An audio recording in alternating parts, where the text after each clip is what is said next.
Doctor Sergio Fajardo, pues hoy hay visita del presidente Juan Manuel Santos a la ciudad de Cúcuta, toda la problemática que ya conoce todo el país frente al tema de venezolanos. ¿Qué hacer precisamente para solventar esta situación y esta crisis del norte de Santander? Bueno, en primer lugar, siempre tenemos que empezar por la pregunta ¿por qué estamos en estas?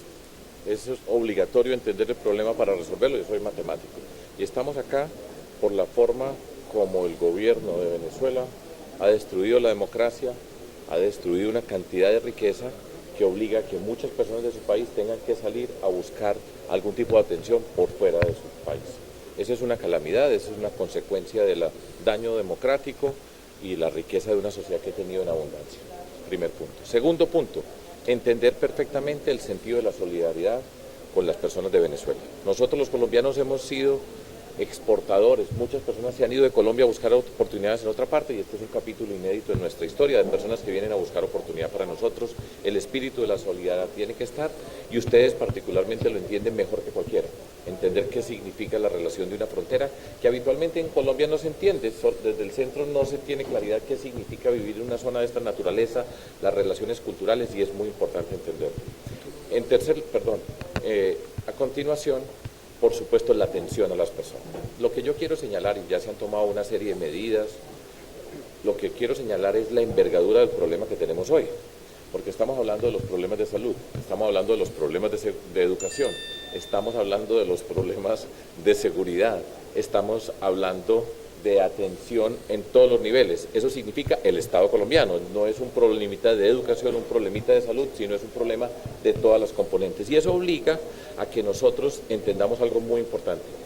Vamos a ser solidarios y tenemos que ser solidarios, pero tenemos que entender las condiciones de las personas que viven acá, porque no puede ser que las personas nosotros en Colombia se sientan abandonadas, desplazadas, porque llegan los hermanos venezolanos acá. Y eso obliga a una intervención especial y el título es muy fácil de decirlo, integral. Yo fui alcalde de Medellín y gobernador de Antioquia. Conduje planes integrales de desarrollo para Medellín, que fueron extraordinarios, exitosos, demostrar cómo se hace todo esto en forma simultánea. Un problema distinto, pero la forma de entenderlo es crucial. ¿Cómo articula usted todas esas actividades? ¿Dónde están los recursos extraordinarios que se necesitan? Porque se necesitan recursos extraordinarios, repito, para que ningún colombiano en ninguna parte de nuestro territorio sienta que está siendo desplazado y al mismo tiempo para hacer la atención humanitaria que tiene que ver con la articulación internacional desde el punto de vista político de denunciar lo que está pasando en Venezuela, pero al mismo tiempo articular los servicios de atención. Es muy importante entender eso, esos planes de integrales de intervención. Igual como gobernador yo tenía un plan integral sobre la región de Urabá, que podría ser algo análogo a Catatumbo, por ejemplo, pero hay que articular todo ese estado. Entonces, las acciones son esas, pero necesitan la cabeza, la articulación, los recursos, con una observación final. Y si esto cae en manos de la corrupción, pues se perdió todo. No puede ser terreno para que los corruptos tengan más recursos para robarse nuestro territorio. Esa es la forma de entenderlo, la obligación, entender las razones, el papel del Estado, cómo se articula y cómo se hace, y yo tengo la confianza de saber hacerlo porque lo he hecho en el territorio y puede funcionar. Es difícil, pero puede funcionar. ¿Qué propone usted desde la Presidencia de la República? Eso. Nosotros necesitamos los recursos, hay que trabajar con los alcaldes y los gobernadores, porque eso no es que venga el paisa desde Bogotá a Cúcuta a resolver los problemas. Aquí tiene que haber una dirigencia y hay que convocarlos a todos para trabajar juntos. No viene el Salvador desde Bogotá, no vengo yo como Salvador sabiendo muchas cosas y teniendo la disposición, pero siempre necesitamos en cada lugar las personas del lugar, porque son quienes tienen que liderar su transformación. Yo vengo del territorio y nosotros en Colombia nos quejamos mucho del centralismo y la mirada desde el poder, no de la ciudad de Bogotá, sino desde el poder. Y los que nos hemos quejado toda la vida, tenemos que actuar, pero se necesita la dirigencia de acá trabajando. Repito, no va a ser el paisa que llegó a salvar, sino a trabajar con las personas, articular, que no se pierda un peso y dónde está la dirigencia para que asuma la responsabilidad, porque eso no lo va a resolver nadie. Y ese es un mensaje para la forma como entendemos el desarrollo, los que venimos del territorio. Cada territorio tiene la gente, pero hay que darle la oportunidad en un cambio. ¿El gobierno colombiano ha sido permisivo con el gobierno venezolano para que esos problemas que tengan allá nos los trasladen a la zona de frontera? Ese es un juicio muy difícil de hacer por lo que está ocurriendo allá en Venezuela. Yo creo que hay que hacer un esfuerzo repetido de profundizar y buscar caminos de negociación diplomáticos. Puede haber muchas dificultades, pero no se puede desistir de las conversaciones y las negociaciones. Eso es complejo, pero se tiene que hacer ese tipo de medidas. Pero la forma como están gobernando a Venezuela, donde ni siquiera reconocen que esto está pasando. Es que es muy dramático para que ustedes se den cuenta, es que no reconocen que esto está pasando, entonces estamos en ese impasse. Por eso hay que estar con la comunidad internacional, estar señalando, pero siempre mantener las puertas para que la oposición pueda participar, reclamar las personas que están detenidas, para que se recupere la democracia, que es que cuando se acaba la democracia, así sea en una especie de dictadura del siglo XXI, pues se rompen los canales y el costo es altísimo. Para Venezuela, por supuesto, que nosotros queremos que le vaya bien, cada país tiene derecho a su identidad, para nosotros, y esa es la obligación política, tratar siempre de que llegue a ese terreno. Doctor Fajardo, para Norte de Santander, inclusive para usted es muy importante saber cuál es su posición sobre el gobierno de Nicolás Maduro. ¿Qué concepto tiene de ese gobierno? Ya lo dije, pero se lo digo otra vez. Para mí es una dictadura del siglo XXI. ¿Y qué significa eso? Significa que se destruyó la democracia y de la mano de la destrucción de la democracia se destruye la riqueza de una sociedad, riqueza económica, política, social, se destruye el tejido social. Esta es una destrucción del tejido social tremendo y esos son el tipo de gobiernos que nosotros queremos. Pero aprovecho la oportunidad porque en el medio del contexto de todas estas discusiones políticas, entonces a mí me dicen que yo soy de las FARC, que soy chavista. Es falso, todas esas cosas son absolutamente falsas y hace parte de la manera como quieren conducir a Colombia. Nos quieren llevar a una polarización en Colombia y nos quieren llevar a dividirnos entre amigos y enemigos y quieren reeditar una confrontación Santos-Uribe, sí, no, y cualquier persona que no piense igual, entonces pasa a ser castrochavista de las FARC. No soy, no he sido ni seré, para que ustedes tengan la certeza de todo eso. Pero además, porque la política que quieren hacer es la de la polarización. ¿Y cuál es la política de la polarización? En Colombia hay un malestar muy grande por todo el territorio y hay una desconfianza total con las instituciones colombianas y el malestar más grande que está por todas partes a flor de piel es la corrupción. ¿Cómo vamos a tramitar ese malestar? ¿Lo podemos convertir en miedo, rabia, odio, deseos de venganza, agresión? Esa es una posibilidad y además la más fácil. Y nosotros estamos hablando, vamos a hacer la reconciliación, no caigamos en la trampa, porque ese camino del miedo, del odio, de la rabia, del deseo de venganza, de la agresión, siempre en la historia colombiana termina en una violencia nueva. Y eso significa otra vez, escoja trinchera y no podemos nosotros volvernos a las trincheras.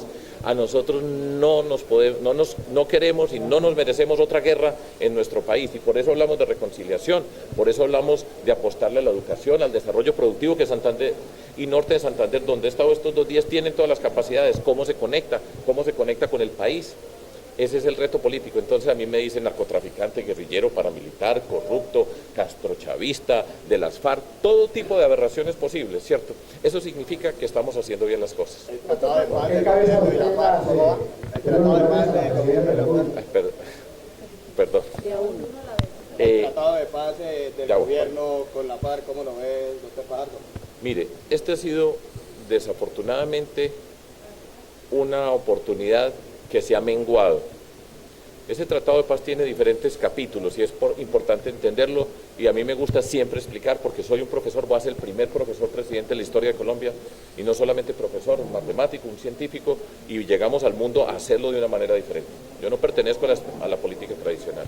Entonces, 4 años de negociaciones, 300 páginas en un acuerdo, pero después llega el Congreso de la República que lo tiene que convertir en leyes. Ha sufrido una cantidad de cambios en ese espíritu. Nosotros, aquí no se ha hecho algo que es crucial y es la pedagogía de la paz, de explicarle a la gente por qué la paz nos sirve para ser parte de la transformación de nuestro país, que nosotros en nuestra política, en nuestro gobierno va a ser la cultura ciudadana de la convivencia para aprender a vivir mejor y de la legalidad para superar a violentos y corruptos. Eso no se ha hecho y tenemos que llegar al territorio. Yo voy a respetar lo que me entregan. No es que yo vaya a ponerme ahora a discutir, sino esto fue lo que me entregaron en el contexto de la democracia colombiana y la respetamos y vamos a construir en el territorio. Yo, por ejemplo, me sueño, y fíjense que estoy hablando de un reto muy grande, ¿cómo es el plan de desarrollo con enfoque territorial en el Catatumbo? Para mí es una gran oportunidad y tenemos que construir la paz. Entonces, con reconciliación, no atizando de nuevo la confrontación y quedándonos discutiendo sobre eso, sino dando ejemplo de cómo se puede avanzar. Eso es lo que nosotros necesitamos. En Norte de Santander hay que avanzar. Para guerra ya tiempos han pasado y eso es lo que ha ocurrido. Es de esa perspectiva, construir, a respetar a las otras personas. Si alguien está en desacuerdo, yo no lo voy a insultar. Hay gente que me dice, pero es que no dice las cosas con fuerza. Le dije, es que si usted está en desacuerdo conmigo, yo no lo voy a insultar porque esté en desacuerdo.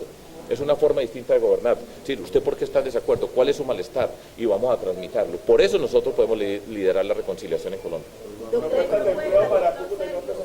Perdón, pero aquí está él que tenía una...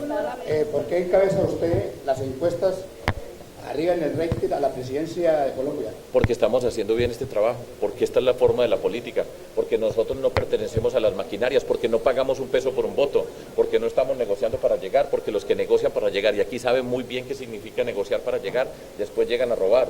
¿Cómo roban? Con puestos y contratos y con la impunidad, porque es una ruptura política, pero es una ruptura política tranquila, para construir.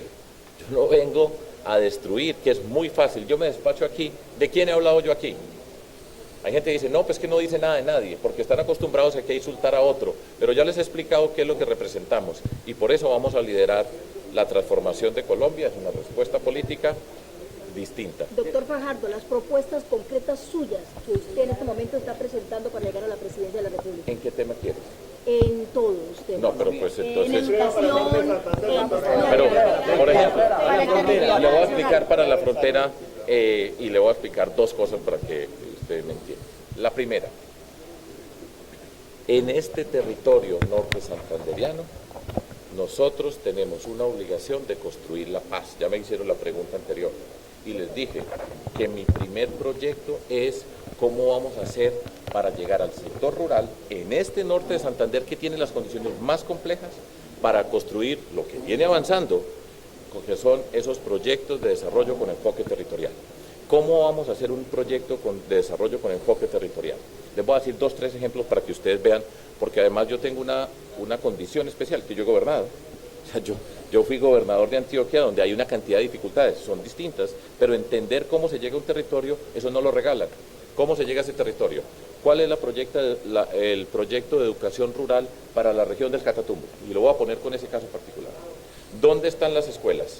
¿Cuáles son las escuelas que nosotros tenemos? ¿Dónde están todos los jóvenes y qué tipo de educación están recibiendo? ¿Cómo hacemos la infraestructura de escuelas rurales? ¿Cómo podemos construir un espacio para avanzar no solamente en el sistema escolar, sino educación superior? ¿En qué manera nosotros podemos poner un eje de articulación con ese tema de la educación superior asociado con la riqueza del territorio? Allá están los cultivos de coca y cómo los vamos a sustituir y quiénes los van a sustituir y cuál es el proyecto agrícola para ese territorio. ¿Cómo vamos a articular esos pequeños campesinos para que formen las asociaciones? ¿Cuáles son las vías terciarias que se necesitan para conectar ese territorio para poderlo empezar a producir y conectarlo con los otros? ¿De qué manera llevamos la asistencia técnica a todas esas comunidades que nosotros vamos a asociar, que vamos a integrar poniendo la educación, llevando las maestras, los maestros, cuáles son los jóvenes, qué oportunidades necesitan y cómo se ocupan sobre el territorio? Por ejemplo, en todos esos lugares vamos a hacer algo que se llama el presupuesto participativo. Es crucial que la comunidad esté participando. Esto no se resuelve con que llegue Fajardo con un montón de plata a decirles esto es lo que hay que hacer, y la diferencia es de qué manera participan. Eso lo sabemos hacer nosotros. Eso requiere recursos. Tiene que ver con educación, tiene que ver con desarrollo rural, tiene que ver con agricultura, tiene que ver con infraestructura. Esa manera de entender el mundo es la que nosotros aplicamos y hacemos dentro de todo eso. Ya les dije, para Cúcuta y en esta zona de frontera, un proyecto urbano integral de los que nosotros sabemos hacer en términos territoriales y de qué manera se pueden hacer acá, cómo se articulan las necesidades de educación, de salud, de seguridad, cuál es la seguridad que tenemos, dónde están los jóvenes en Cúcuta que se nos quedan sin oportunidades, de qué manera entendemos ese territorio y cómo empezamos a construir la necesidad de la formalización, que es uno de los retos grandes permanentes de Cúcuta, en qué manera se avanza en la formalización. Bastante, vamos a hacer muchas cosas. Distinto. Todo esto es distinto, de eso no tenga la menor duda. Y no hay ni un peso para un corrupto, y no hay un puesto ni un contrato para ninguno, y vamos a convocar a la gente. En el tema de coalición, precisamente para la segunda vuelta, para su candidatura, usted ha dicho que el Partido Liberal nada, obviamente que con el Centro Democrático tampoco. ¿Para dónde va? ¿Con todos ustedes? ¿O no? ¿Quién va a hacer alianza? Nosotros, mire, yo les explico. Nosotros hicimos una coalición con el Polo Democrático en cabeza de Jorge Robledo y con Claudia López de la Alianza Verde representando a su partido, y conmigo en cabeza de Compromiso Ciudadano, nuestro movimiento. Esta es una coalición que construimos en un año. nosotros hemos discutido, somos diferentes, tenemos diferencias, no es que nos volvimos iguales, pero lo extraordinario que hemos hecho es entender las diferencias, pero no para ser enemigos, sino que hemos venido construyendo un espacio común para construir, es el mensaje para Colombia, para romper esto. Nos tomó un año y tenemos unas listas al Congreso que necesitamos por todo el territorio que la apoyen, que es la expresión de nuestro trabajo. Tenemos una candidatura presidencial y además este proyecto continúa para el 2019 y así sucesivamente. Esta no es una coalición de la que se hacen habitualmente y que son las que se comentan rápidamente en política. ¿Por qué no se junta con este? ¿Por qué no se junta con este? Y siempre es que se van a juntar para hacer, y esa es la política que la gente está cansada, que se juntaron los que no se pueden ver, pero para poner unos votos para ganarse unas elecciones, y cuando se junta usted de esa manera, tenga la certeza de que ahí no queda nada. Para ganar unas elecciones, tiempo sobra. ¿De qué manera la hacemos? ¿De qué manera la construimos? Esa es la diferencia. Entonces, desde el diciembre yo dije, nosotros no vamos a ir a una consulta interpartidista. Nos preguntaron hasta el último día de la consulta interpartidista y siempre di la misma respuesta, nosotros no vamos a ir a una consulta interpartidista, porque en Colombia, fíjese que el hecho cultural de todo esto es que a quien dice la verdad no le creen, porque están acostumbrados a todo el mundo diciendo mentiras. Entonces ven todos los cambios que hay, el uno con el otro, etcétera, y nosotros derecho, vamos para la primera vuelta, vamos a ganar en la primera vuelta, ese es el reto. Y ahí estamos concentrados, y para eso sirven las matemáticas, concentrados en lo que estamos haciendo, no esté todo el día hablando del uno, del otro. Yo qué voy a saber qué está haciendo Marta Lucía Ramírez hoy, o con quién está hablando, o quién está de la calle, o con quién está Petro. Nosotros estamos concentrados aquí, con nuestro trabajo, convocando a gente de todos los sectores. Esa es la política que nosotros hacemos. Y la convocatoria aquí, en Cúcuta, en Norte de Santander, hay que romper las cadenas de la corrupción. Hay que cambiar esa política.